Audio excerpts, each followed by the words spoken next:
Good day and welcome to all of you to this event.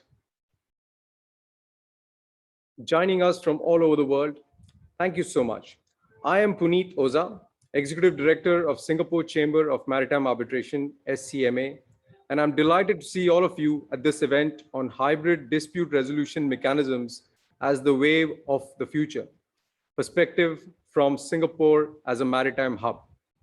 SCMA is proud to host this event in strategic partnership with Oon Bazul and Singapore International Mediation Center, SIMC, as a part of Singapore Convention Week 2021. Let me start with a few housekeeping rules. I believe most of you are quite familiar and comfortable with the features of Zoom. Please do use the Q&A function for any comments and queries. At the end of the event, we'll flash a QR code with a request for your feedback, which is vital to us. I would like to start by thanking Ministry of Law for all their help and support in organizing and planning this event. Our sincere thanks to Minister Mr. Edwin Tong SC for agreeing to deliver the opening remarks for this event. Mr. Edwin Tong SC is the Minister for Culture, Community, and Youth and Second Minister for Law. At the Ministry of Law, he focuses on the development and promotion of Singapore's legal and dispute resolution sector. He also handles wide-ranging aspects of law reform, including intellectual property, corporate restructuring, and insolvency, and legal aid. Before taking office, Mr. Tong practiced at Allen & Gledhill, where he was concurrently head of restructuring and corporate insolvency department, co-head of the Litigation and Dispute Resolution Department, and a member of the EXCO. He was appointed Senior Counsel in 2015. We look forward to your opening remarks, Minister. Can we please have the video? Thank you, Puneet, for the kind introduction. Chairperson, Vice Chairpersons, members of the SCMA Board of Directors, panelists of today's webinar, friends and colleagues, distinguished guests, ladies and gentlemen. A very good day to all of you joining us from all over the world. Let me start by expressing my appreciation to SCMA for being one of the supporting organizations of this year's Singapore Convention Week 2021. It's been a very exciting week for all of us, and hopefully for you too as participants. This is, of course, a very different Singapore Convention Week from the one we had in 2019, where we welcomed more than 1,600 delegates from 70 countries to Singapore. But this is reflective of the times we are in, and we are very happy to be able to meet everyone nonetheless, albeit virtually. It goes without saying that the world has turned topsy-turvy due to the pandemic.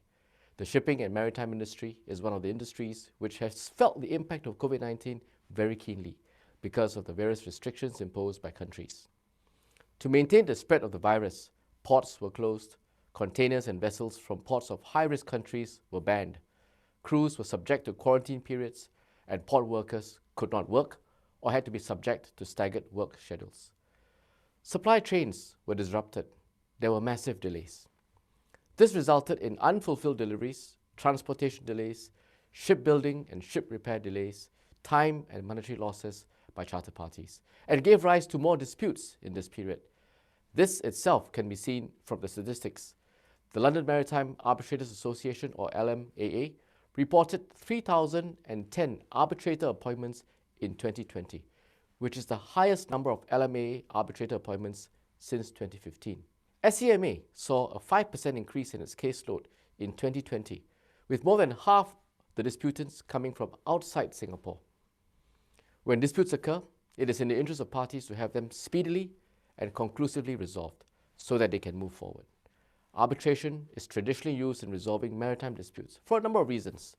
First, the resolution of maritime disputes require highly specialized knowledge, such as on maritime adventure, bills of lading, maritime liens, ship and sister ship arrests.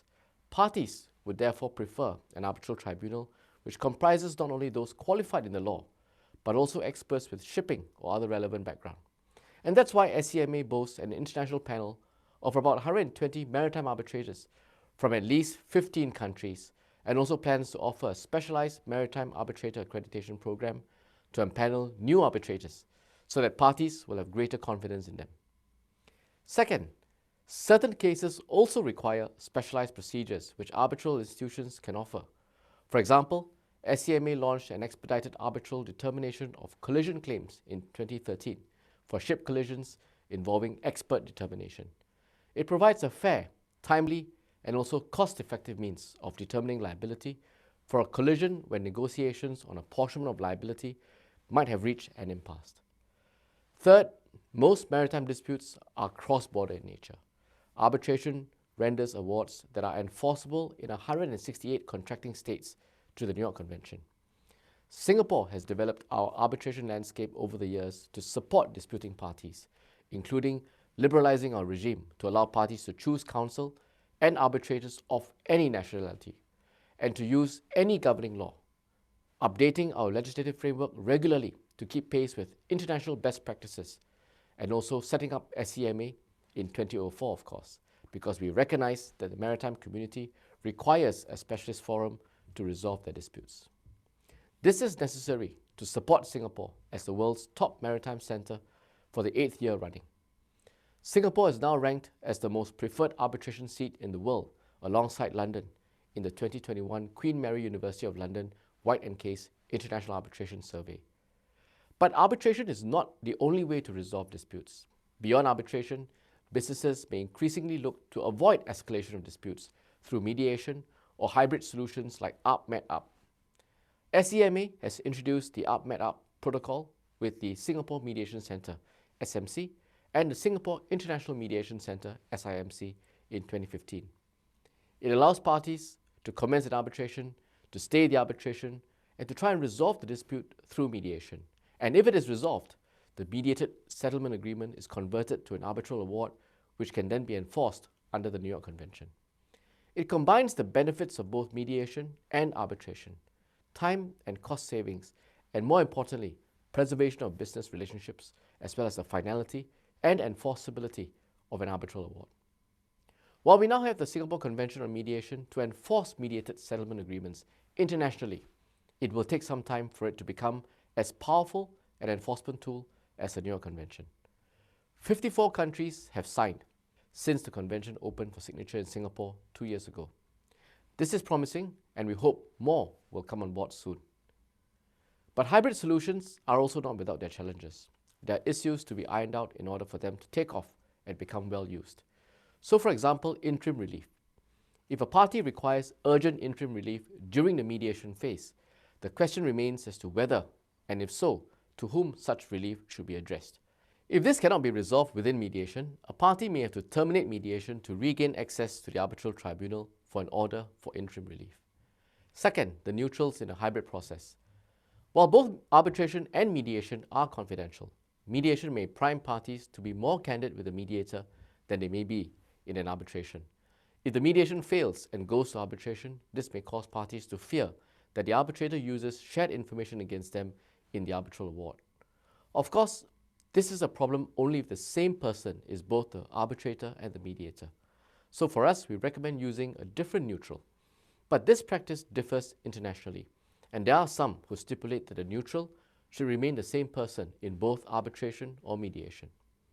Next, complexity of multi-tiered clauses. A hybrid clause is often more complex than a pure arbitration or mediation clause. Unclear or ambiguous contract clauses may cause problems in commencing the subsequent arbitration or mediation proceedings and might affect the recognition of the enforcement of the award. These are just some examples, and I'll leave the panelists to debate these issues in greater detail later. They are all experts in their fields with extensive experience in dispute resolution or maritime work. So thank you once again for inviting me to speak, and I wish everyone a very fruitful discussion later on. Thank you. Thank you so much, Minister Tong, for those kind and knowledgeable words. We truly appreciate your time and your thoughts. We are extremely thankful to Oon and Bazul for their support, and especially its managing partner, Mr. Bazul LLP, for the strategic role that he has played for this event. It's my pleasure to introduce him and other panelists for what promises to be a fascinating and enlightening discussion. Chairing this discussion is Mr. Bazul LLP. He is Oon Bazul LLP's managing partner and Head of Dispute Resolution. He's also an ambassador to the Singapore International Mediation Center panel. He's well regarded for his expertise in resolving cross-border disputes and is also highly experienced in fraud and asset recovery claims. He's a specialist in securing freezing and disclosure orders to trace, preserve, and recover assets. He was ranked Singapore Managing Partner of the Year by Asia Legal Business and is ranked one of the Singapore's top 100 lawyers by Asia Business Law Journal. Leading legal publications such as Chambers Asia Pacific and Legal 500 Asia Pacific have recognized him as an exceptional lawyer. It is an honor to have you chairing this discussion, Bazul. Thank you so much. Next panelist is Mr. Jayesh Usher, Managing Partner of K. Usher & Co., which is one of the leading law firms of advocates and solicitors in India, and having a practice of over 48 years. Mr. Usher is a commerce graduate honors from Jai Hind College, Mumbai, and has thereafter qualified as a law graduate from Government Law College, Mumbai University. He has enrolled with the Bar Council. He has been enrolled with the Bar Council of Maharashtra and Goa in the year 1990, and is also a practicing solicitor registered with the Incorporated Law Society, India. Mr. Jayesh Usher is an advocate on record, Supreme Court of India, as well as Supreme Court of England and Wales. It's a pleasure, Mr. Usher, to have you on board for this event. Welcome. Next, we have Mr. Chuan Wee Meng, CEO of Singapore International Mediation Center, SIMC. Wee Meng is an experienced lawyer with more than 30 years. Prior to joining SIMC, he has served as General Counsel of IBM Greater China and Norton Networks Asia Pacific for about 20 years. Leveraging his deep regional expertise, he is currently leading SIMC to promote mediation to resolve complex commercial cross-border disputes in Asia Pacific region. Wee Meng is an accredited mediator of the Singapore International Mediation Institute. He graduated with a law degree from National University of Singapore and holds a Master of Laws from the University of Hong Kong. He's called to the Singapore Bar and Hong Kong's role of solicitors. Thanks, Wee Meng, to you and to SIMC for your strategic partnership and support. Welcome. In order to bring a commercial perspective to this discussion, we are extremely pleased to welcome Mr. Nicholas Fell, Executive Vice President, Corporate Services and General Counsel, BW Group, and also a member, I must say proudly, of SCMA's Local Users Council. Nick joined BW on 9th January 2012 as Head of Corporate Services and General Counsel, and holds responsibility for legal, insurance, corporate secretarial, and communications departments. He holds an MBA in finance from University of Chicago, a Master's of Law from University of Leicester, and a Bachelor's of Law from University of Liverpool. He is admitted to practice law in England, New York, California, and Hong Kong. Nick is currently a director of North of England P&I Association and of Knopf Energy Solutions SA, and is the chairman of the BIMCO Documentary Committee. He is also a fellow of the Singapore Institute of Arbitrators, and an associate mediator at the Singapore Mediation Center. It's an absolute pleasure to have you with us, Nick. We are also pleased to welcome Mr. Prakash Silvam. Prakash is a partner in Oon Bazul LLP's litigation and dispute resolution practice. He specializes in commercial litigation and arbitration with a focus on international commodity trade, trade finance, marine insurance, and dry bulk shipping. He regularly represents banks and financiers in multi-jurisdictional enforcements and frequently acts for marine insurance and for insurance claimants. He regularly advises clients on sanctions-related matters, including the impact of US, EU, and UN sanctions on businesses based in the region. He has also acted as counsel in international arbitrations, both ad hoc and institutional. Prakash is a member of the Grain and Feed Trade Association, GAFTA. As always, it's great to have you on board, Prakash.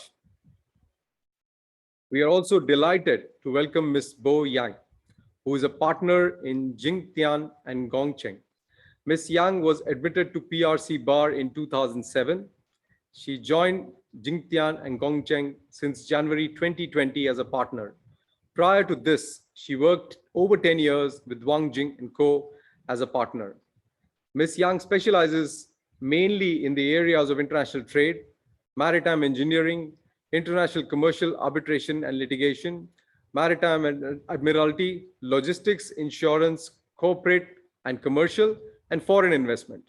She was acknowledged by the Ministry of Justice of the PRC as one of the nation's top 1,000 international business lawyers, honored by the National Bar Association as the leading international business lawyer, and nominated by Euromoney as Women in Business Law Awards 2021 Asia China International Trade. Welcome, Ms. Yang, to this August panel. Finally, I too am privileged to be a part of this panel and hopefully will provide some views from commercial as well as SCMA's perspective. Over to you, Bazul, to chair this discussion. Thank you. Greetings, everyone. Thank you, Puneet.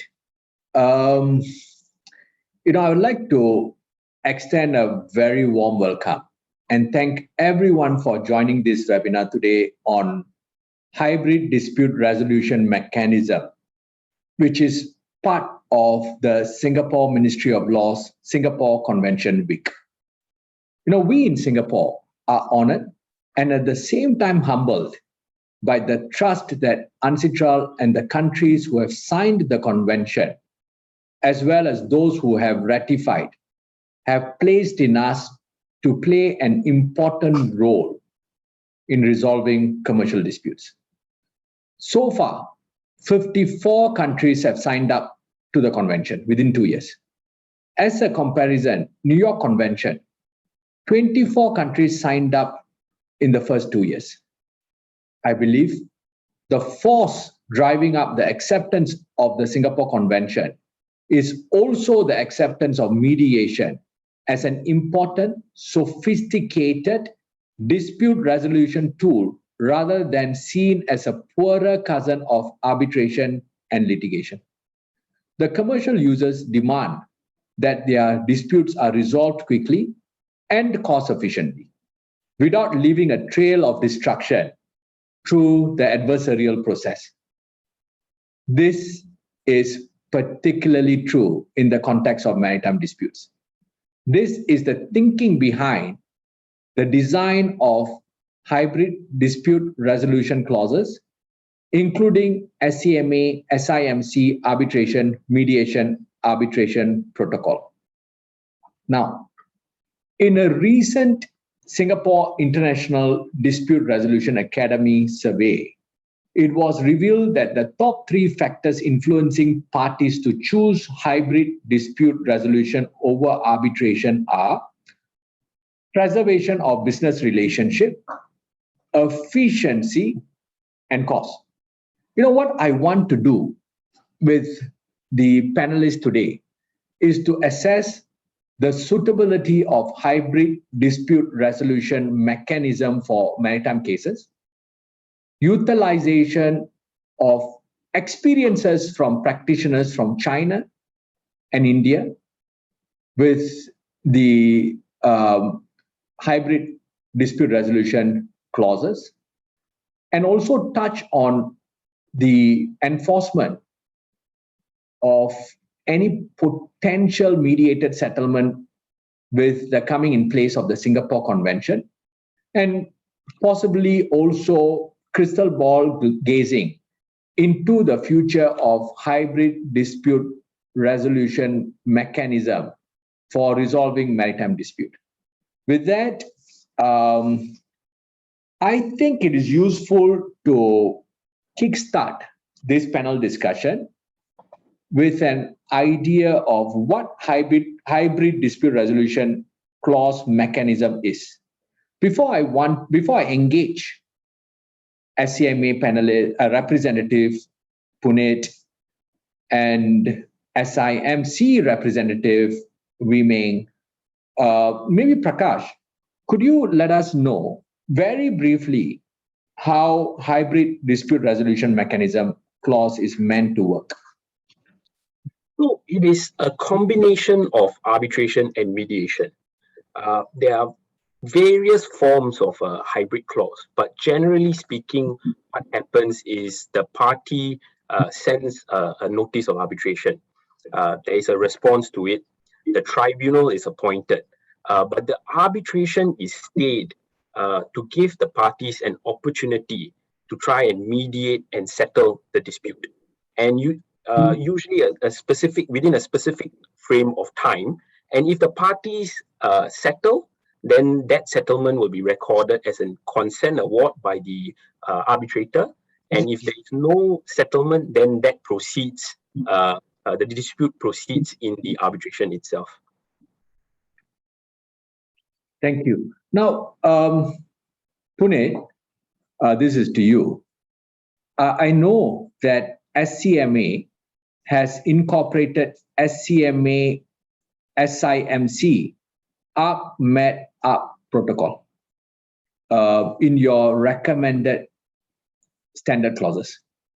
Now, what I want to maybe tease out is how that protocol is meant to work, and what's the thinking behind it, and what would you say to encourage users to adopt that? Thank you, Bazul. I think the protocol with SIMC is a very important tool for the parties to be able to manage the process. Being a self-administered model that SCMA has, we actually allow complete party autonomy to manage that process themselves. And as Prakash rightly said, the protocol works exactly like that, that the arbitration is commenced, you have a notification, you have a response, you have a tribunal appointed. At some point of time, it is quite possible that the parties may actually change, or the perception of the strength of their case may change. They may actually start to appreciate the arguments of the other parties' point of view, and thereby consider looking at a settlement or a mediation.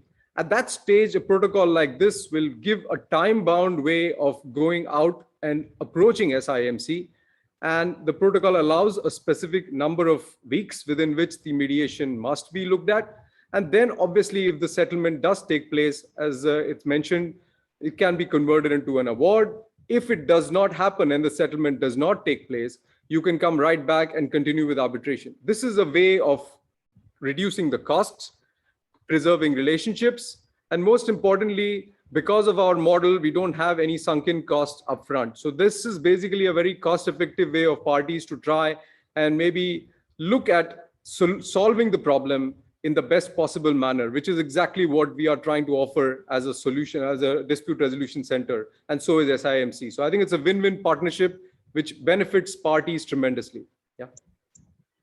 That's very interesting. I'm going to pick up from what you said, because towards the end, you were emphasizing on cost. Of course, cost is a very important aspect, especially now, in considering how far someone takes the dispute further. Now, and this is directed at Nick.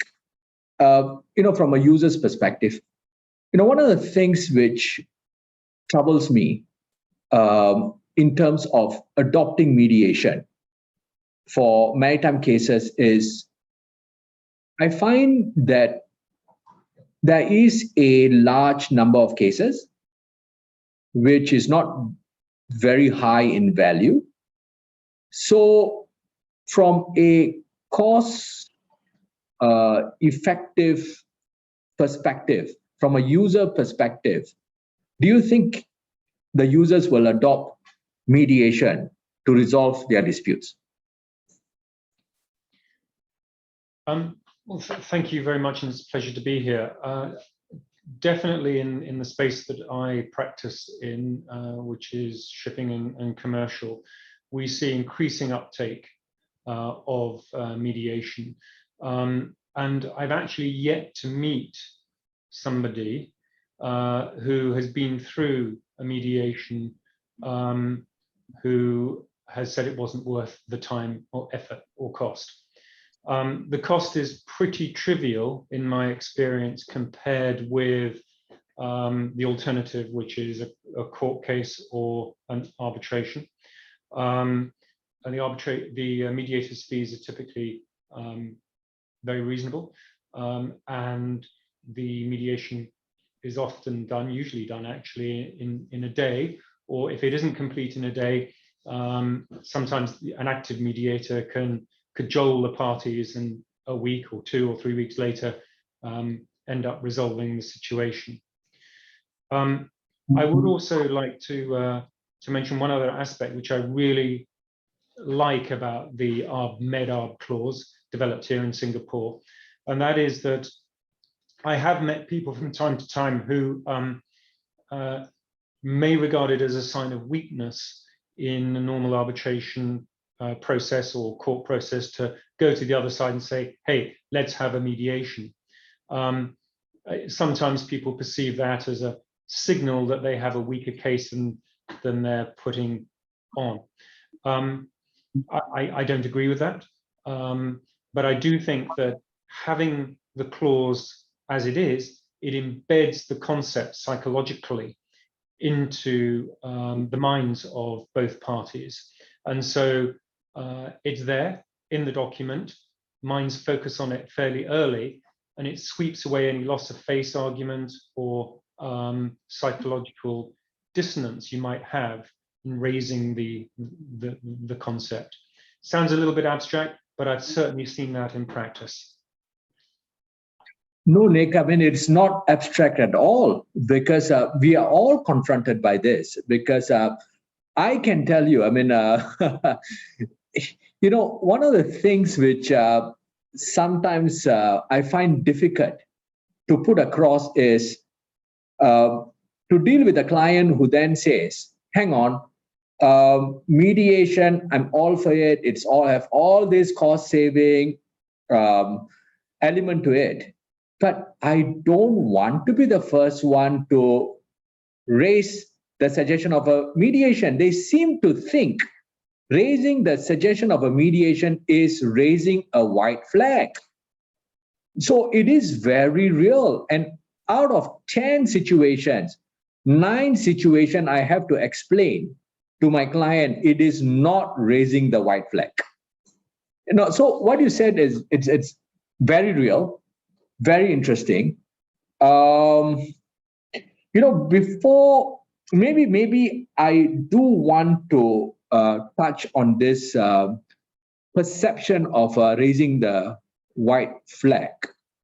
Maybe let me call on Wee Ming. Wee Ming, how do you deal with this? I mean, from your institution SIMC's perspective, obviously you want more users to deploy mediation as quickly as possible. So how do you encourage practitioners to sell this idea to their clients? Okay, thanks, Bazul and Puneet. It's a real pleasure to be here. I think with regard to selling it to the parties, that's where SIMC can play a really important role. I completely understand from a psychological perspective, the parties are concerned that if they raise or if they ask their counsel to raise to the other counsel, the prospect of mediation is seen as potentially a weakness. So what SIMC does is that we approach both sides equally and say, would you want to consider mediation? And we then can be a neutral party to take away that edge of any concern that this is seen as a weakness. And in doing so, we've found that parties and counsel are really more amenable to it because it is a neutral party like SIMC doing so.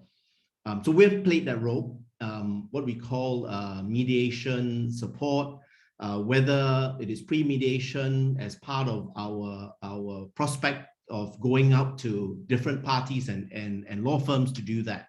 So we've done that in the past.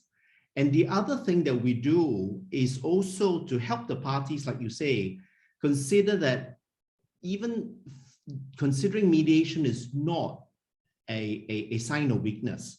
And let me explain why. Maritime is obviously a very small circle, right? I mean, almost everybody know each other. You go to the same conferences, you see each other, go to the clubs, you see each other. I mean the golf clubs, okay? You see each other.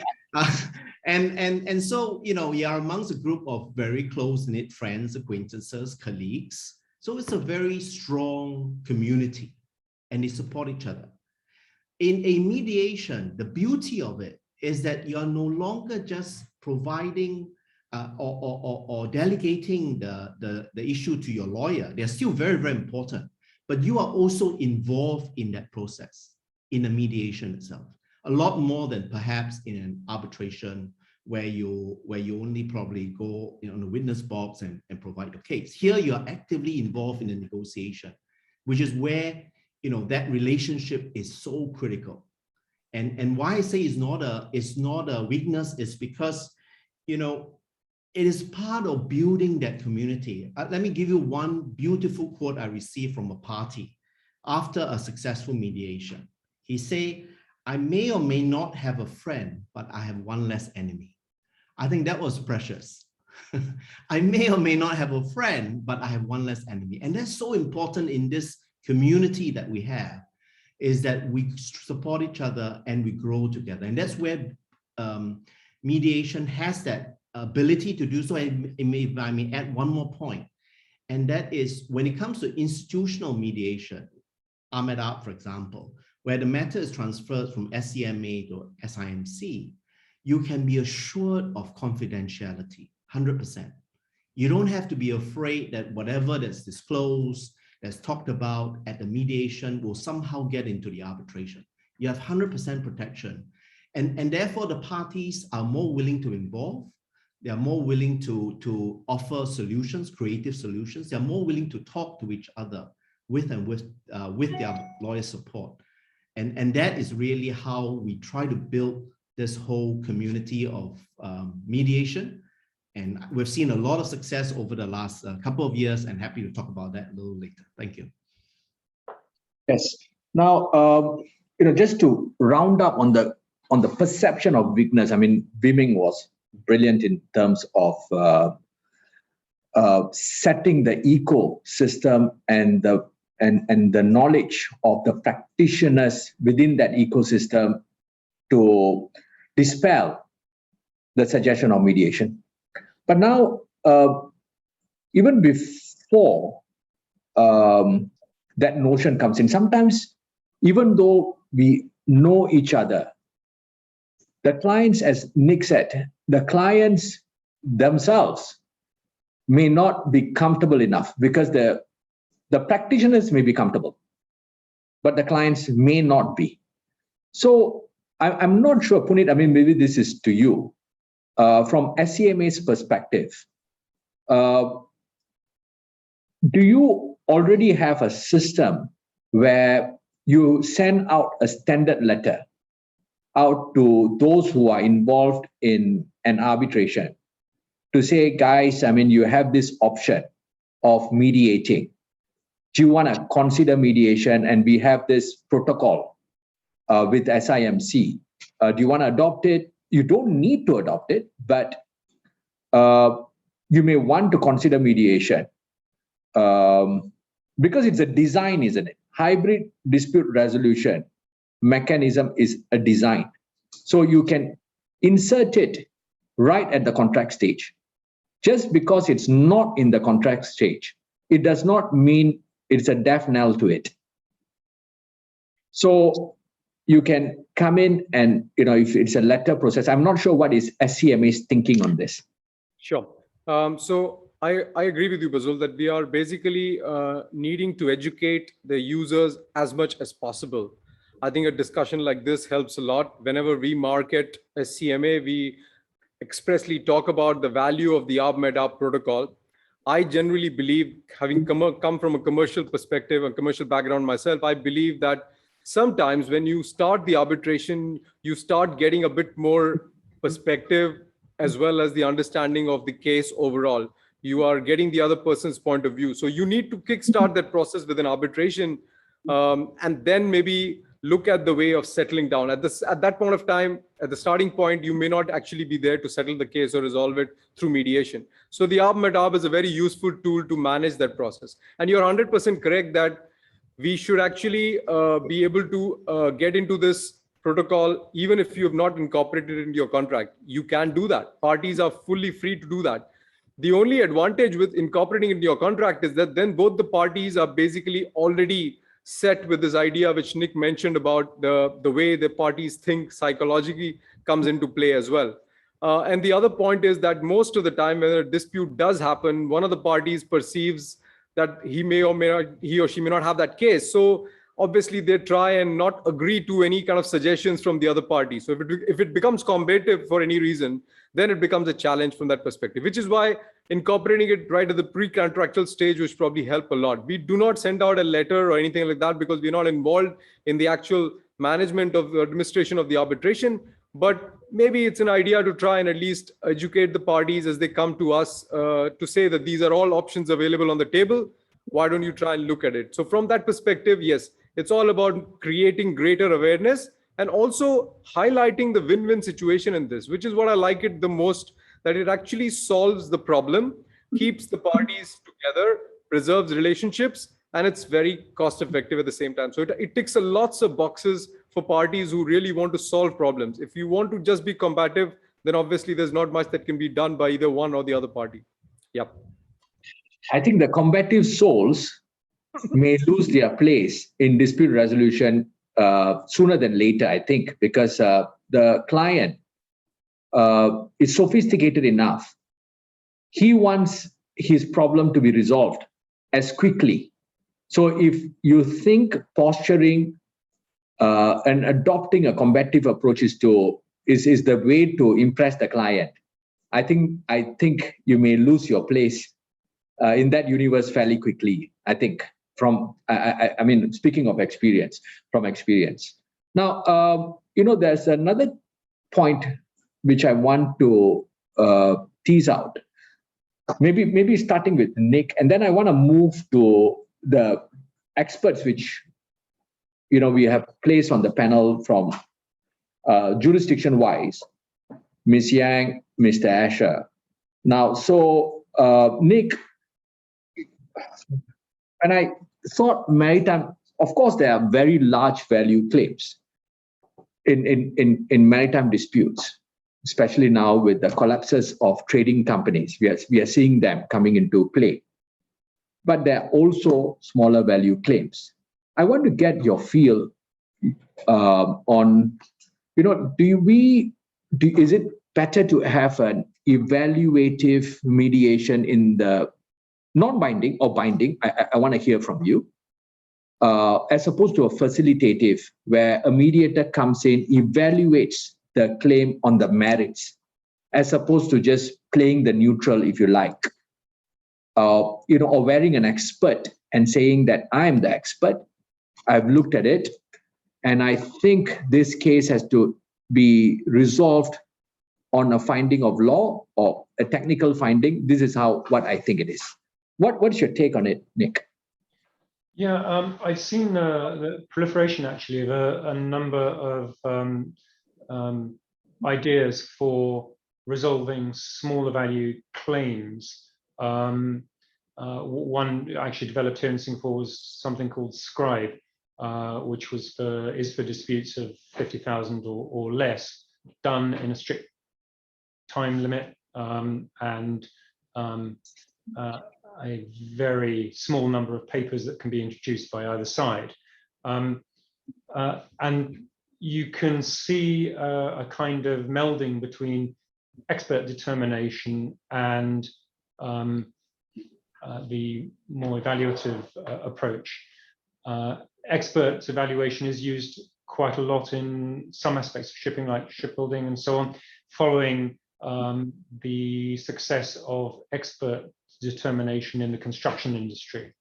And so I see a melding of the two. Experts, when they make their decision, is typically binding. Mediation isn't binding unless you come to an agreement, of course. But I would say that the business relationship that was mentioned earlier on, whether it's a small or large mediation, is key. And I would like to say that it is a cliche, but it's absolutely true that you can preserve, and in fact, I have personally seen relationships being built and improved as a result of a successful mediation, where you will shake hands at the end of it, as opposed to an arbitration or court case where very rarely do people shake hands. So I've seen that. The other point I would make, Bazul, is that frequently, if you do have an intractable series of issues, you can always choose to mediate one or two issues and leave the rest for a more formal setting of arbitration or court case. I've seen that very recently. In fact, we here at BW, we finalized a mediation of that ilk only yesterday, where liability and quantum were different. One was dealt with by mediation, the other wasn't. So you can be quite creative in the way you use mediation. It doesn't have to resolve all issues. It can just solve some. And that can be a larger mediation forum or the smaller ones. Excellent. Creative use of mediation. That's the tagline. Creative use of mediation. I think it's extremely important to be flexible. I did say I want to go to the jurisdiction experts. Before I do that, I want to maybe Wee Ming, because it's a challenge posed to the institution, isn't it, Wee Ming? So if you take an inflexible approach as a mediator, is not going to work. You need to look at the issues at play, cause, relationship, and in a maritime dispute, unlike other sort of dispute, they are technical in nature, largely issue-driven. So you heard from Nick, these are all at play, and he used the word creative mediation. I want to hear from you. Do you have that, the creative mediation, the ability to creatively put together a process? I think it's not just solution. I think key is process. If you get the process right, the solution follows.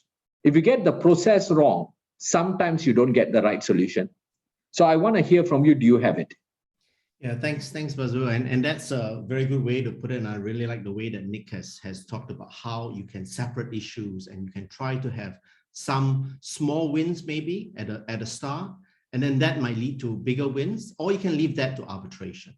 So here in SIMC, we're all about being creative in solutioning the problem itself. So let me just give a few examples. We have what is called a joint protocol with JIMC, Japan International Mediation Center. And what we have done is we have said that for certain cases, because of cultural differences, languages, etc., it may be a good idea to have two mediators rather than one. So that's just one process creativity that we put in. And we introduced that sometime in January or February of this year, of course, with COVID, and it's online, it's relatively inexpensive. And you get one mediator that is out of Japan because one of the parties is Japan, and one from an international panel. And we had our first case sometime in March. And our first case was a brilliant success, happy to say, because we were able to use the two mediators' cultural ability, language ability, considering it's Japan, to be able to set aside what we considered to be a 3-day mediation. We had several pre-mediation before that. And guess what? By the second day, it was settled. It was that effective. Set aside 3 days, done in 2. And again, that is just an example of how mediation can be as creatively managed as you want to be. It is about creating a bigger pie at the end of the day. You think about an arbitration award or a court award from a judge. There are certain limitations of what the court can award. There are certain limitations as to what the arbitrator can award as well. They're always concerned about reviews, etc., etc. So whilst in a mediation, there's always the possibility of bringing in a third party, bringing in the insurers, bringing in potential future deals, bringing in the fact that there is other relationships of the parties. There's a possibility of helping in other areas other than the actual dispute itself. We have an IP dispute that help to look at infringement products in other areas, other than other than the actual infringement itself. So it expands the pie for everyone, and you are basically renegotiating a way that is beneficial to both parties. So all of that we put in place to help the parties to find the best solution possible for that particular case. And as I speak, and I mentioned this to the panel before, as we speak here, and it's not by design, we have a maritime mediation going on right now, 100 meters away from where I'm sitting. And I'm keeping track of how it is going. And I'll tell you, it's so exciting because, it changes as you go along, right? As you go along. And the important thing is the mediator stays very flexible, culturally sensitive, have the ability to connect the parties, build the rapport, and help the parties to come to a solution that is truly win-win for both. And that to me is the best thing. Wiming, I'm not sure whether you were present in a chat we had with mediators from some other jurisdiction. One said to me, or us, if you were there, that, he then, when he is sitting as a mediator or is involved in a mediation, or at least he knows another mediator who invites parties to Hawaii to mediate. You're nodding your head. That's right. I was in that one. Yes. So, he fixes 3-4 days, but he insists on parties coming to Hawaii. Yes. And I volunteered. I said it. That was one of these days. I'll be there. You did. And I'm sure you would be called on.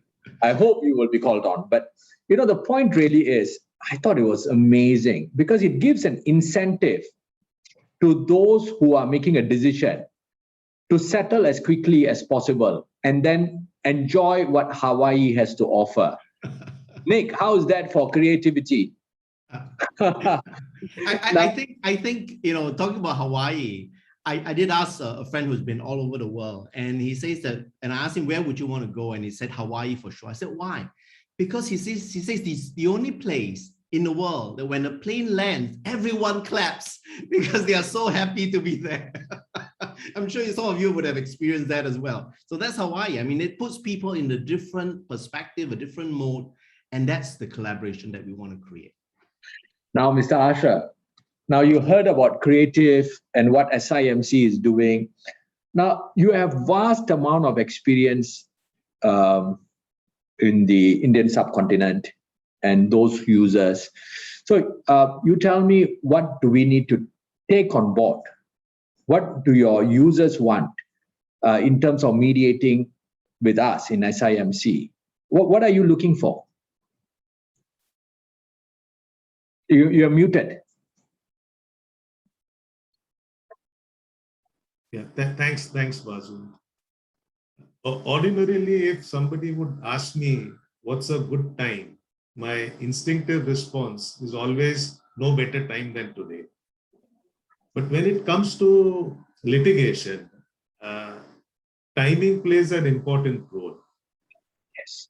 So we need to make sure that the timing for mediation, timing for litigation, everything is well thought through. Decisions are taken after having anticipated the possible response from the other side, possible potential orders that could be passed, and then initiate your move. The waving of white flag, what we initially discussed, is also a key thing, and that's one of the beliefs, or that's one of the understanding here in subcontinent, that if you take the initial step of waving or getting in for mediation, you are waving a white flag to the whole thing. So in my view, a hybrid mix of arbitration, mediation, arbitration is the way forward. And timing needs to be seen as to what time we come and get into mediation.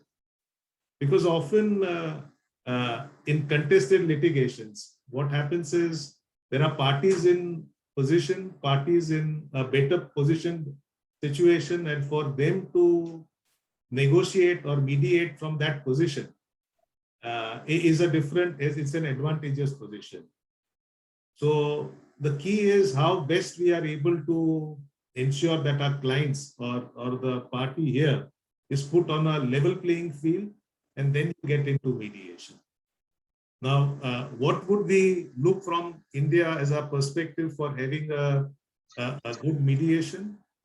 First of all, a domain expert is the key thing. Secondly, the question invariably is the biasness. Like when a third party or a third party is appointed as a mediator, there's an element of fear, doubt, which tingles around in the minds of a domestic player. So we need to ensure that the ethical standards, the impeccable integrity, neutrality, rules are followed. Because in India, it's a vast nation, and every, I would say, 500 kilometers, the culture changes, the language changes. So otherwise, a neutral behavior or a fair behavior would be viewed with some kind of a doubt in the minds of Asians. So in my view, to make a mediation a successful, we need to have very strict rules which ensures ethical standards, impeccable integrity, and neutrality, as also understanding the roles and understanding the culture of the parties where they are coming from. Third thing is cost effectiveness. It's a subset to arbitration. So cost is a big concern. So that element should be borne in mind. And last thing is there should be a finality to the dispute. Because in most of the jurisdiction abroad, you have conciliation and mediation used as an alternative or interchangeable terms. In India, both are different. The conciliation is different, and which covers under the Indian Arbitration and Conciliation Act, whereas mediation does not come under any specific statute. So ensuring conclusiveness to the mediation. Now it's in a hybrid form, it attains finality. So though India is a signatory to the convention, still the ratification is to take place. So as an interim measure, the key is that we should ensure that there is cost-effective finality to a dispute. So these are the few points I feel from an Indian perspective, which would play an important role in getting into mediation. Exceedingly helpful, Mr. Asher. Thank you so much, because you raised so many important and very useful points. Timing, domain expertise, make sure there's no biases, cost effectiveness, and enforceability. So it's brilliant. Now I want to turn to Ms. Young. Ms. Young, you heard what Mr. Asher has said in terms of from the Indian jurisdiction. And Yes. what are your thoughts in terms of the Chinese users? What are they expecting from us? Yes, thank you, Mr. Bazul. Yes, from China's perspective, I think the mediation is still at a very initial stage. In maritime dispute resolution, either litigation or arbitration, or just settlement negotiation between the parties directly. The hybrid mechanism is not common to see in China, because for many, according to my experience, many Chinese companies, they're not familiar with the mediation rules or how this process is work. So of course, the cost saving and efficiency is outweighs the advantages comparing with the arbitration and litigation. But sometimes they may also consider the result of the mediation, whether they can reach agreement, because the mediation is subject to the parties' agreement. So if the mediation fail, so for them maybe they spend more time and cost rather than to directly to go to the arbitration or litigation. But I think, in my view, for some small venue cases, I think both parties would have the intention to go to the mediation because it's cost saving, it's all else. But for the large venue cases or some complicated cases like the shipbuilding cases, I think it depends on the case. It depends on whether the case is straightforward or whether the prospects of the case is clear. Yeah, if it's clear, I think for both parties, they may also have the intention to go to the mediation, especially after the exchange of the documents, exchange of evidence. At that point, I think for both parties, they already have the clear prospects of the case. So at that time, I think to invite the mediation procedure is a good time. So for both parties, and also may have the more successful result.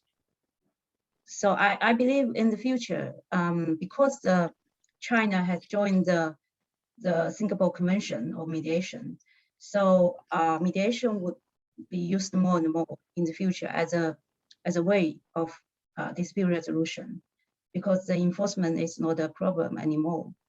And so for some maritime cases and some shipping contracts, I think we can suggest clients to conclude the mediation clause agreement in the contract, or have the combined or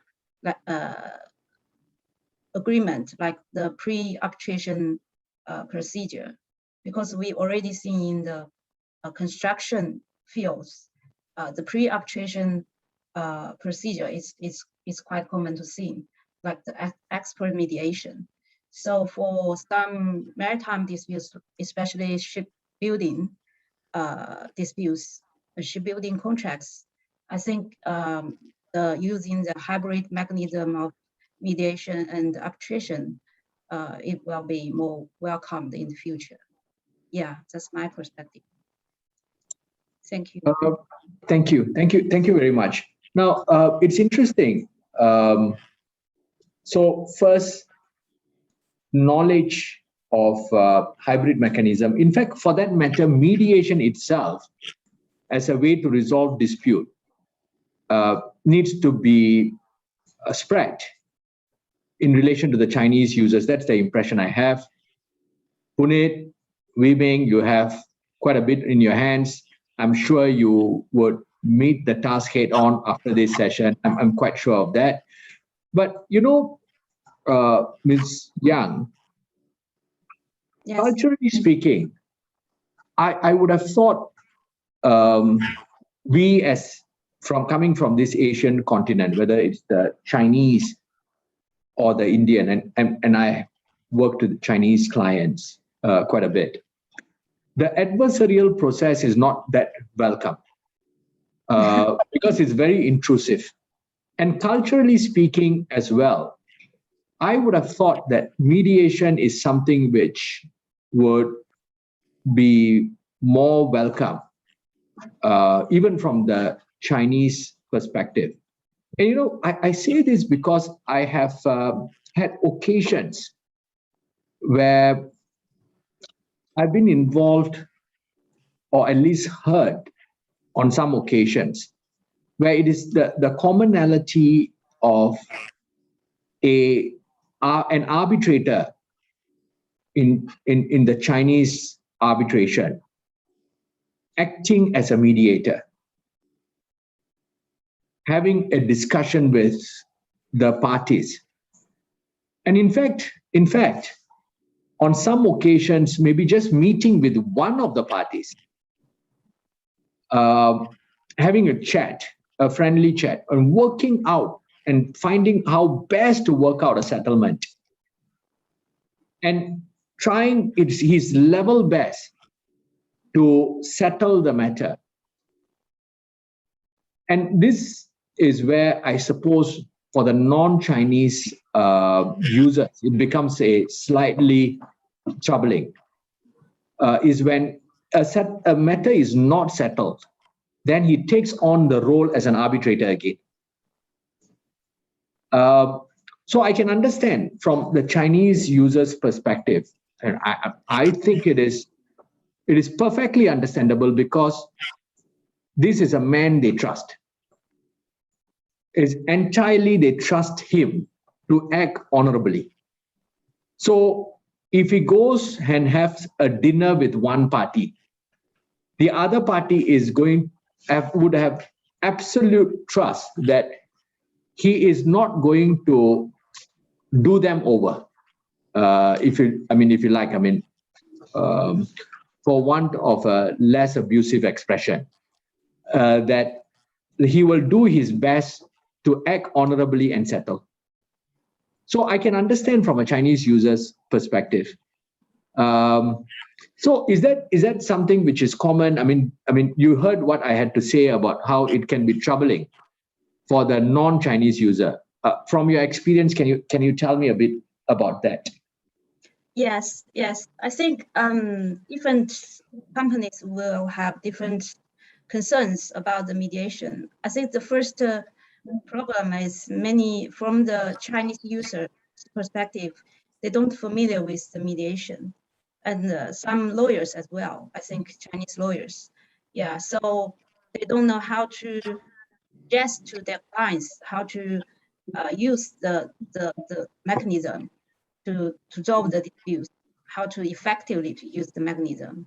So sometimes if the companies, if there's no good prospects of the case or of the mediation, so I don't think the final result is the parties will have no strong intention to go for the mediation.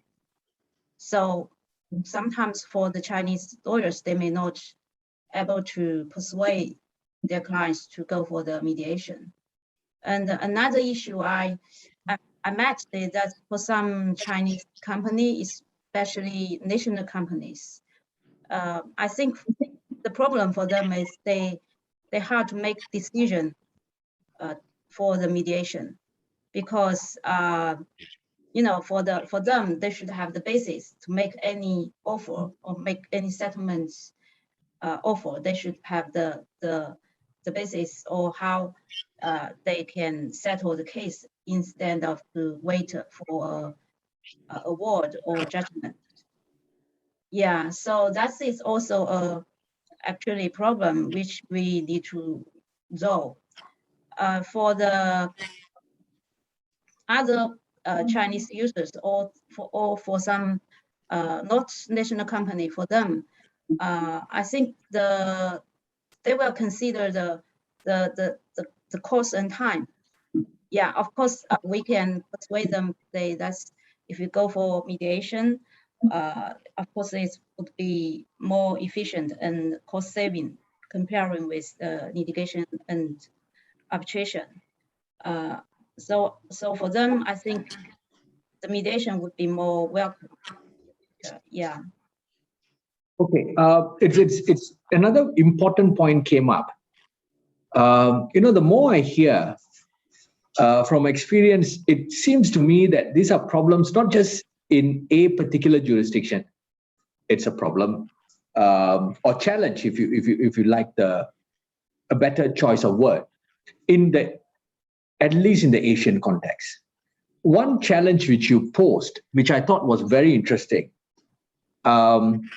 is that if you're dealing with a national company, there is a problem with the suggestion of a mediation.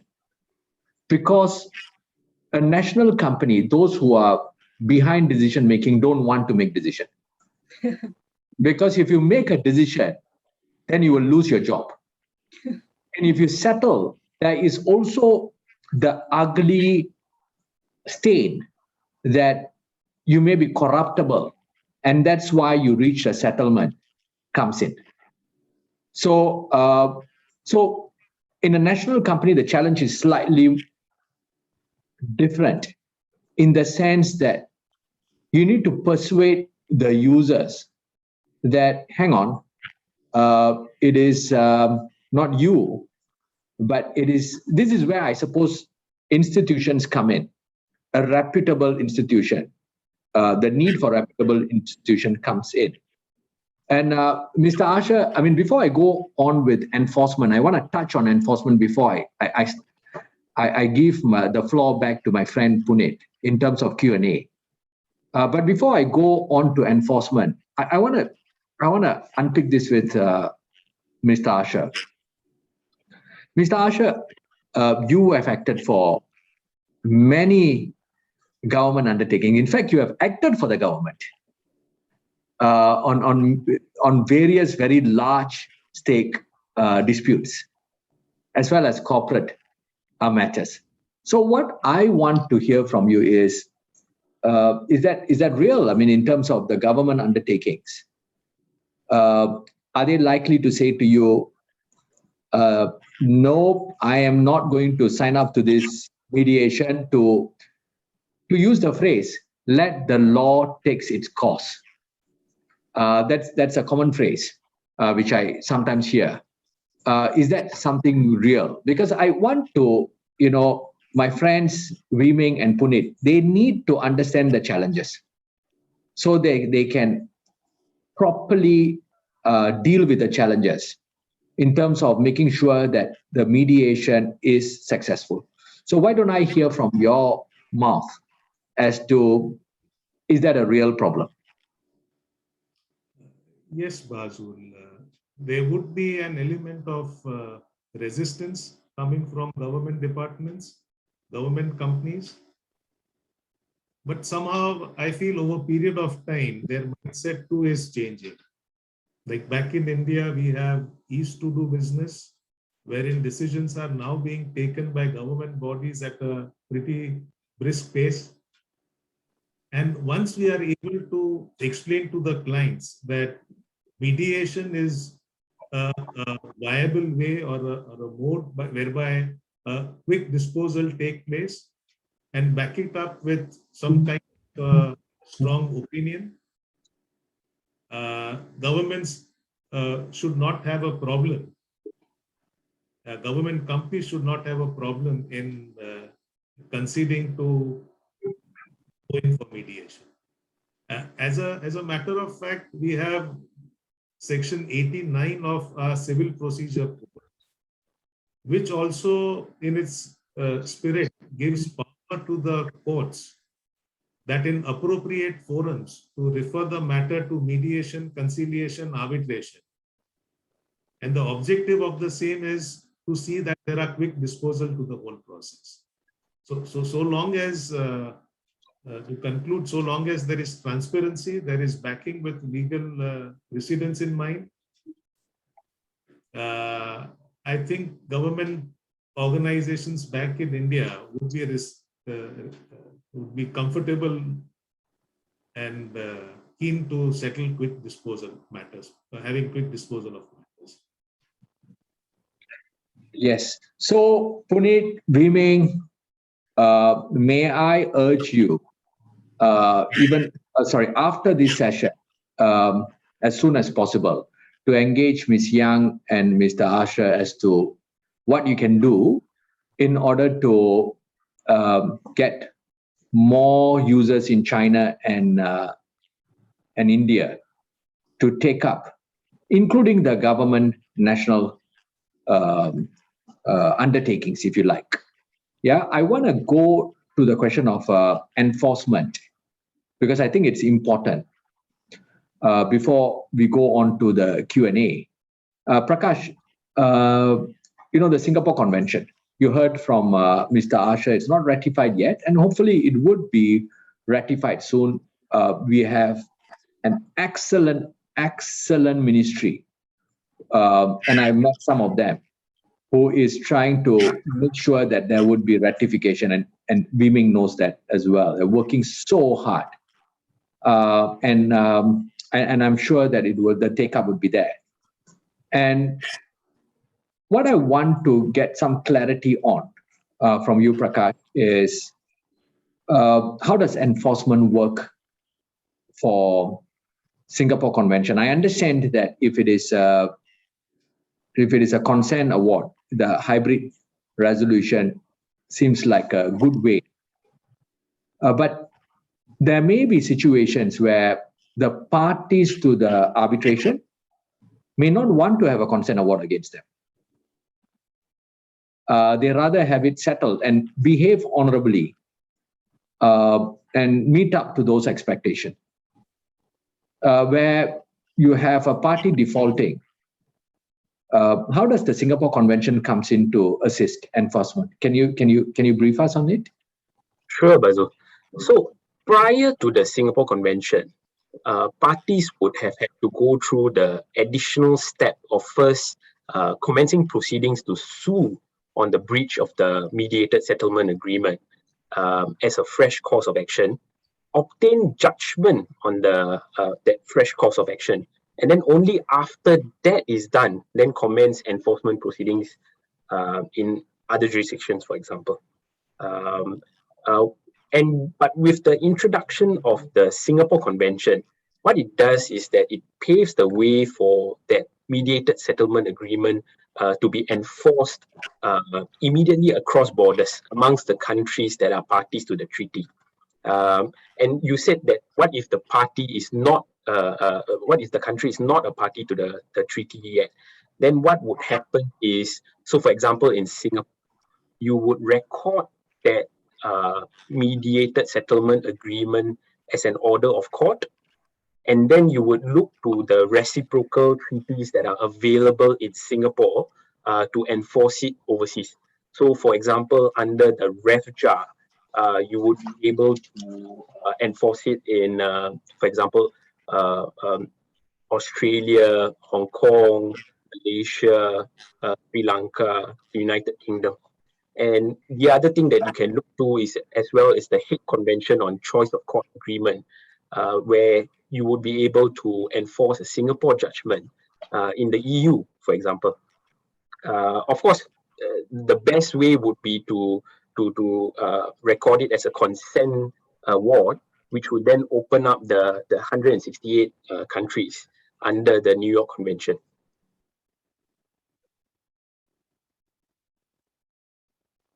Yes, very helpful.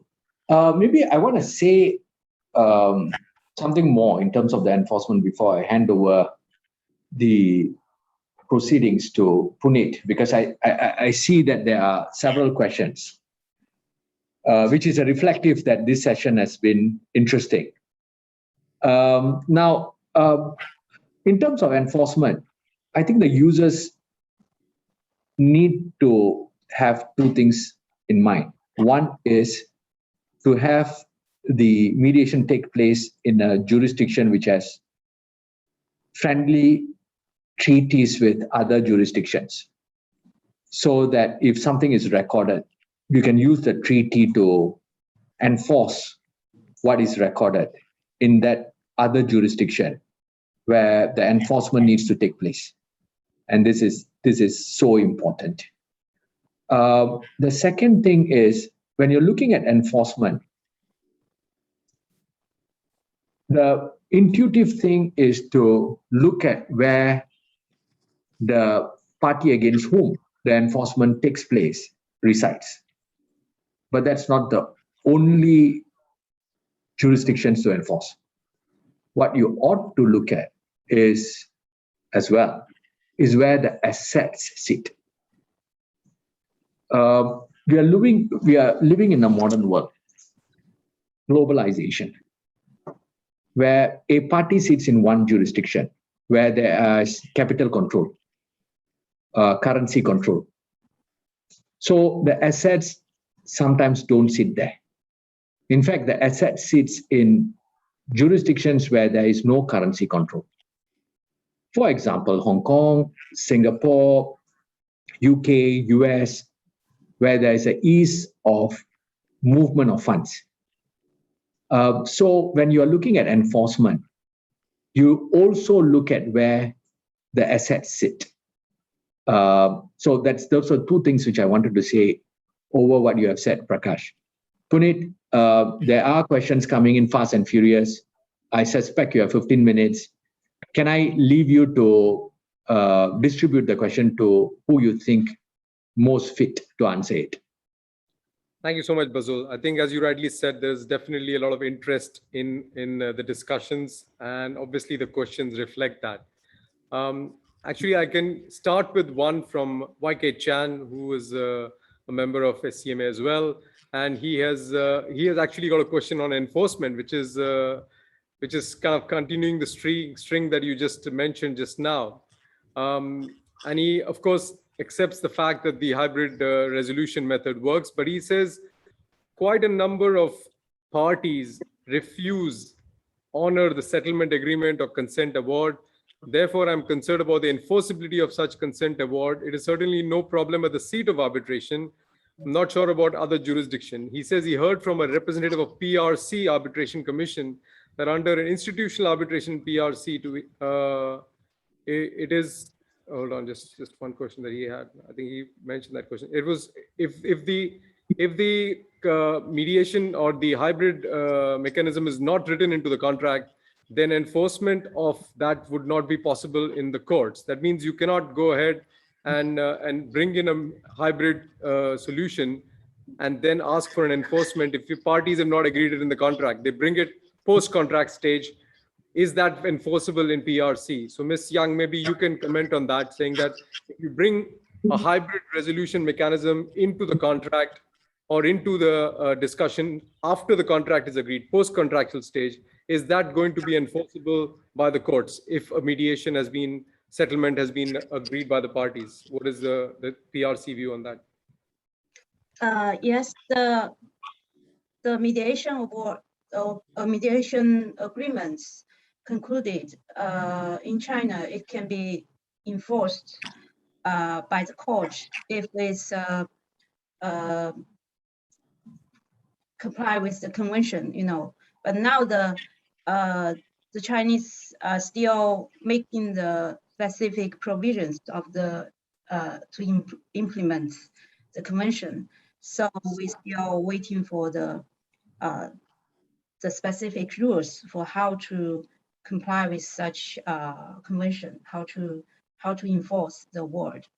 Yeah, but since now China has joined the convention, so I believe as soon that specific rules will come out. So I think it would be similar to the foreign arbitration award, the process, yeah, like the New York Convention, the enforcement, yeah. Okay, thank you so much. That's very useful. Maybe this question is for. If you don't mind, I mean, just add a little bit to that. Yep, please, Wing. Go Yes, ahead. thank you. Thanks, Ms. Yang. I lived in China for 20 years, practicing there in-house, and it's a real pleasure to also see how mediation is developing. One point I just want to add is that in SIMC, we have a protocol with the Stringent Court of International Arbitration. And that protocol specifically allows mediated agreement in SIMC to be registered as an arbitral award in SCIA, in the Stringent Court of International Arbitration, even though there's been no arbitration before that. And the power of that is that it would then allow that arbitral award to be enforced in China. It was a very interesting protocol that was signed just last year. And then anyone who is online who's interested in that, we're happy to provide more information. In fact, when we talk to many of our partners who have businesses in China, they're very keen on that because it means an additional protection, in addition to New York Convention, of course, but this is coming through the Stringent Court of International Arbitration. That's very interesting. Yeah. Yes. If the mediation is made during the arbitration, yes, it can be converted to the arbitration award, and then the arbitration award can be enforced in China. Yeah. Well, this is even if before you went to arbitration, that was why we needed to have the special protocol. That was why it's a little different. So Okay. quite novel. And to Bazul's point, being creative to create new avenues to enforce these mediation awards in China. Thank you. Right. Mr. Chan has just sent another one saying he would like to supplement that the party challenging the consent award enforceable in other jurisdiction is based on procedure, not in the original agreement, which is exactly what Ms. Yang, you mentioned as well. So I just want to clarify that. Wee Meng, I'll continue with you. You actually have agreed to answer this question, which I think is perfect, from Mr. Nguyen Yang from Vietnam. Is co-mediators with different backgrounds suitable for maritime disputes? There you go, something which I think you can share your experience for sure on a very interesting question. Yeah. Thank you. So precisely is because they have different backgrounds that we have co-mediation. So we do not appoint two co-mediators who are exactly the same or have the same background.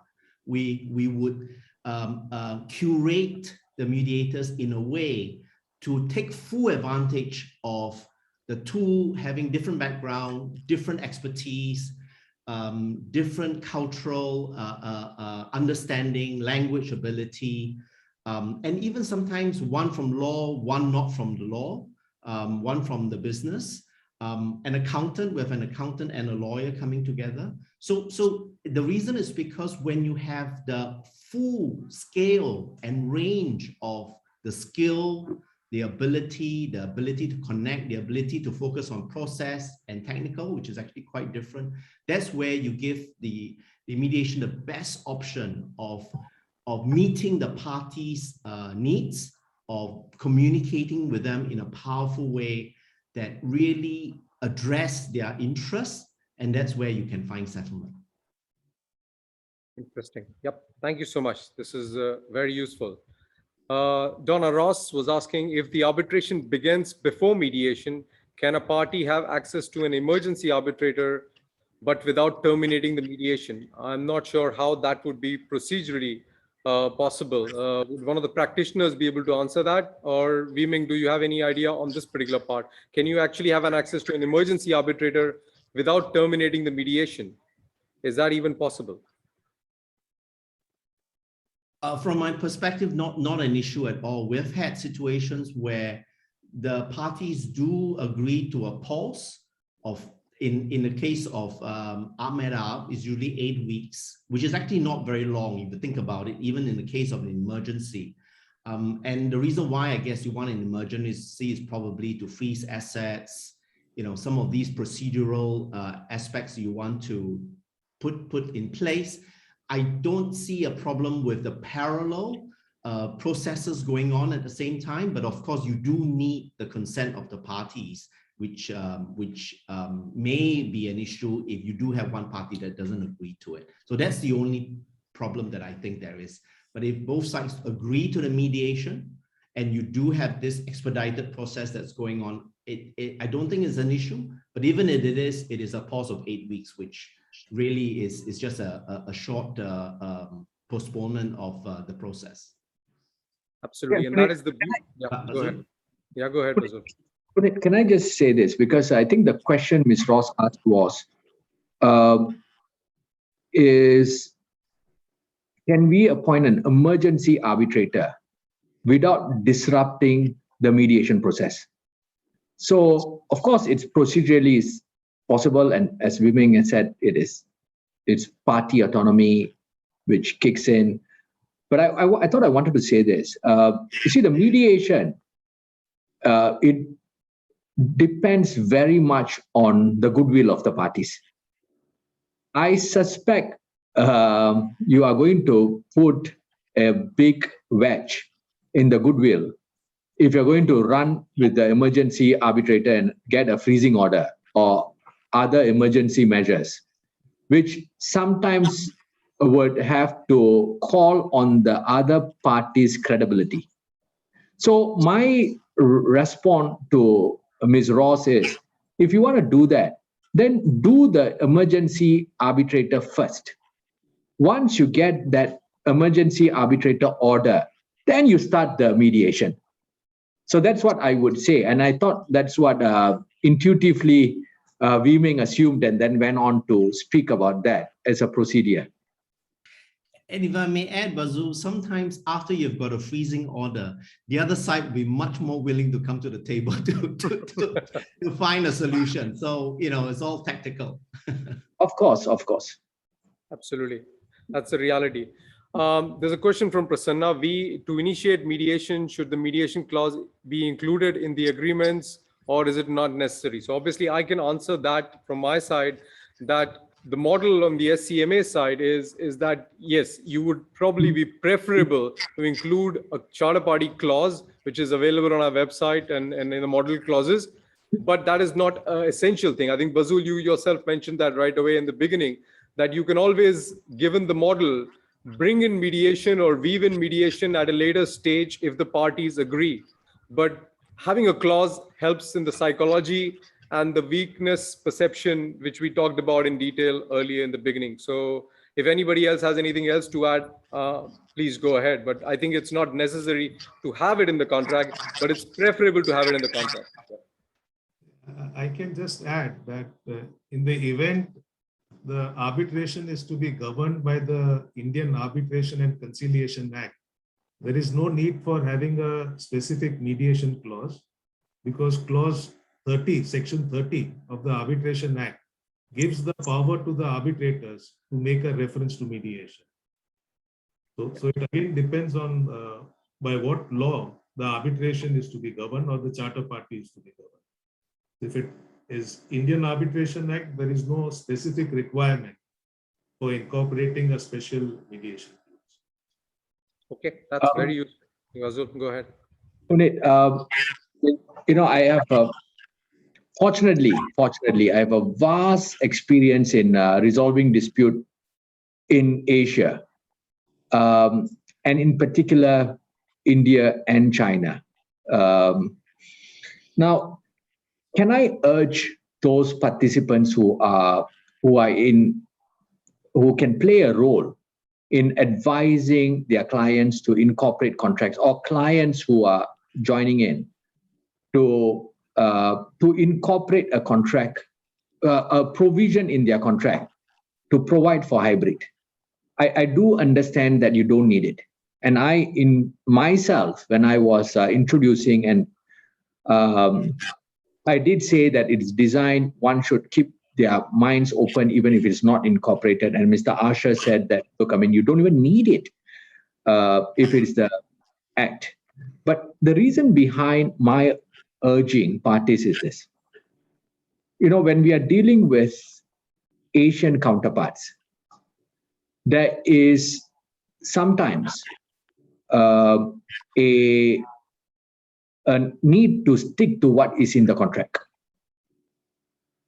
Flexibility is not often encouraged, especially again when you're dealing with a public undertaking, a government undertaking. It is very difficult to go to a decision maker and say to the decision maker, we need to depart from the contract and let's try mediation. The buy-in is not going to be there. So life becomes a lot easier if you introduce the hybrid clause into the contract. So I urge all parties who is listening in to please encourage the users from incorporating such a clause. That's what I wanted to say, Puneet. Absolutely. And it's a very vital point. And I think it's something that I second for sure. I think it helps a lot. As I said, it's something which must be tried to put in the contract as much as possible.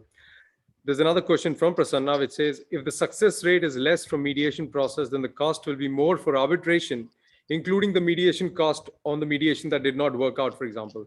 How this could be amortized in the whole resolution process. Also, how evolved is this hybrid process today? So, I can start by saying that, yes, this is something that you obviously feel that the mediation would be a good way of resolving the problem. I think more than the cost part of it, it's the fact that you can resolve the issue without negatively impacting the business relationships is a huge advantage.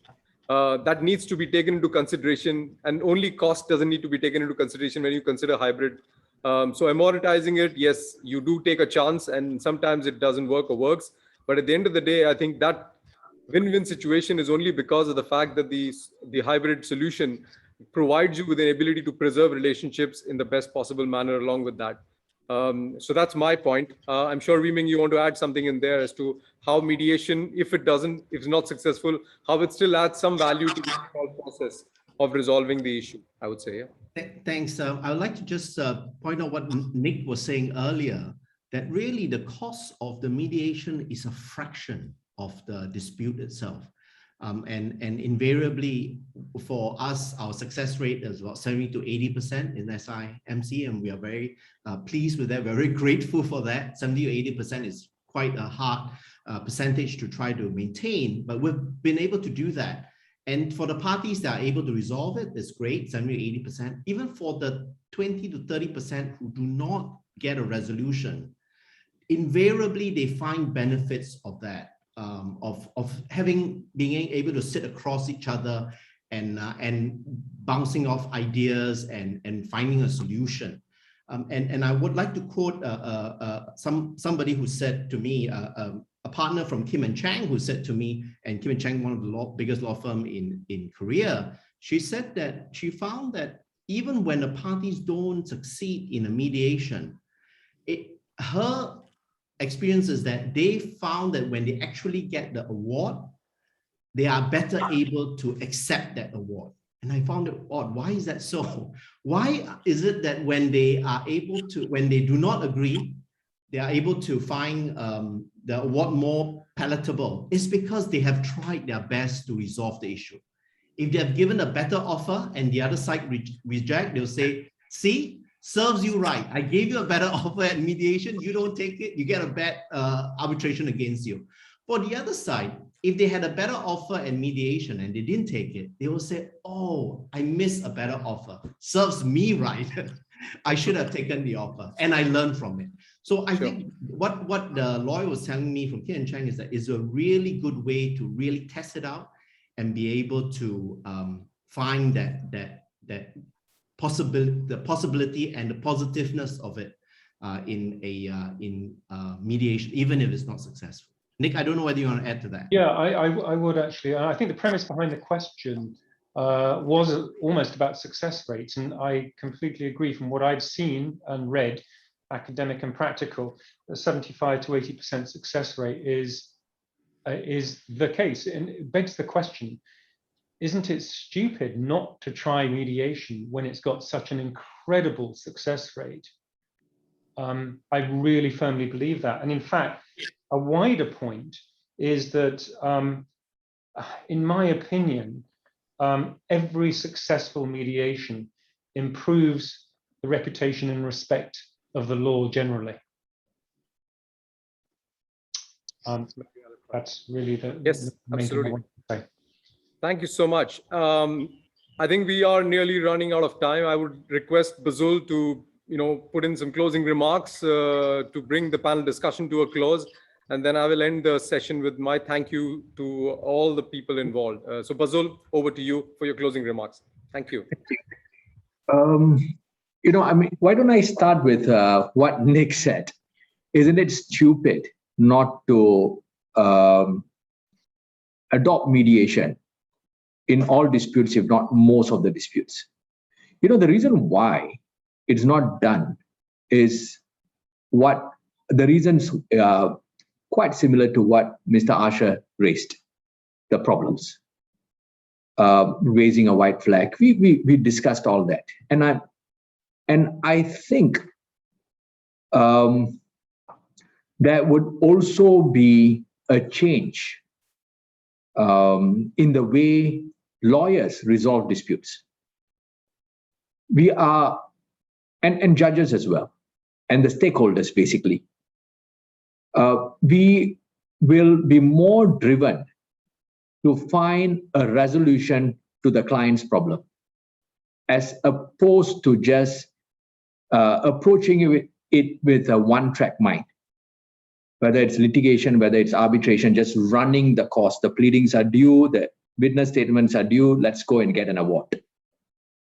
I am of the view that in the future, the ones who are going to be truly successful in terms of growing their practice and stickiness with their client is one who can truly resolve the client's dispute as quickly, effectively, preserving relationship. So you will find a new breed of dispute resolution practitioners who adopt that approach. So I think mediation will take its place as a very serious player. And I think, and I said this to Wee Ming in my private chats with him, I said that it's just a question of time. You're going to find specialist mediation counsel. And I do this. I think mediation is not a poorer cousin. You need to adopt skill sets, not just to be a mediator, but to be a mediation counsel. So what does that mean? Just to give one example, and then I'll wrap it up. When I am acting as a mediation counsel, I don't speak to the mediator at all, because there's no point in engaging the mediator, because the mediator is not the one who is deciding. Unlike an arbitrator, I need to persuade him. Unlike a judge, I need to persuade him. In a mediation, who I need to persuade if I am going to get a settlement is the opposite side client, not his lawyer, the opposite side client. And I can tell you, it's extremely difficult to be unreasonable when you are meeting someone, locking eyes, and when the chap is being honest and reasonable in the way he is delivering his message. You can be unreasonable over the phone. You can be unreasonable over emails, maybe even video conferences. But it is extremely difficult to be unreasonable when you're sitting across the fella. And when he's saying to you, it is in your interest that you settle this. So as I think there will be a specialized mediation counsels who will be trained to advocate mediation. And I'm of the view that mediation will play a significant role, as I have said it. So, and one more point I want to make is, even if there's no settlement, in my experience, there's a 75–80% chance that I settle the cases where I am involved in mediation. Even if there's no settlement, what I find, Nick, is the issues are crystallized. So when we get on to the disputes, the lawyers focus on the issues, or the client focus on the issues. They know what issues which they need to tackle. So when the case starts, it may be 15–20 issues. After a mediation, it becomes 3 issues. That in itself is cost saving. So I think with that point, I want to hand over to Punit after thanking all of you in joining it. Absolutely. Thank you so much, Bazul. And that is a very valid point. I must also mention that the reason why we believe mediation is there to stay is the reason why hybrid mechanisms have been developed and protocols like Hub have been developed by SCMA. So we are very much part of this ecosystem. Thank you all so much to all the amazing panelists for their viewpoints and sharing. This was a truly enlightening session covering a variety of solutions that Singapore dispute resolution ecosystem has to offer, and probably global ecosystem eventually has to offer as well. And I'm sure the audience found it very useful. When I wrote a LinkedIn post to publicize this event, I told them I have a quote which said that once you know where the light switch is, you're never afraid of darkness. And that's exactly what we're doing, right? We are trying to educate and create awareness. Hub is a really useful tool when it comes to dispute resolution, and we're so happy that the entire community of lawyers, shipping companies, arbitration and mediation centers are supporting its embracement. I would like to end this event by thanking the Ministry of Law, Minister Edwin Tong, SC, our strategic partners, Oon Bazul and SIMC, and all the panelists, and all our supporting organization, Asia Pacific Institute of Experts, China Maritime Arbitration Commission, Maxwell Chambers, Maritime Law Association of Singapore, Singapore Institute of Arbitrators, Institute of Chartered Shipbrokers, Singapore Branch, Singapore Shipping Association, and WISTA Singapore. Thank you so much. Your support has been very valuable. I would also like to thank my team, especially Vinny, and also Grace and Ariel from Oon and Bazul for working tirelessly to manage this event. I leave you now with a QR code to scan and fill out the most important feedback form, which hopefully will give us the ability to do better events in the future. So thank you so very much. Please do give us a feedback by using this QR code. I will be very thankful, and I wish you all a very good day and good evening ahead. Thank you so much. Thank you. Thank you. Thank See you. you in, Thank you see you very in much. Hawaii. See you in Hawaii. Thank you so much. Thanks a lot. Bye. Thank you. Thank you. Thank you. Bye-bye. Bye-bye.